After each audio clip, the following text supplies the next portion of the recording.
മധുരക്കിനാവിന്റെ കഥക് തുറക്കുന്ന മതിഭ്രമദായിനി പരിമളഗാത്രേ.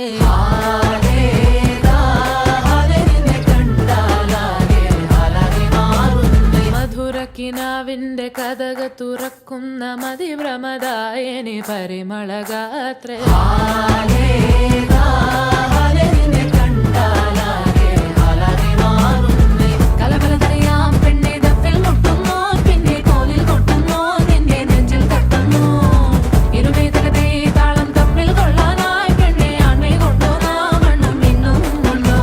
സ്വർഗത്തിങ്കലെത്തിപ്പെട്ട യതീമിനാളെ.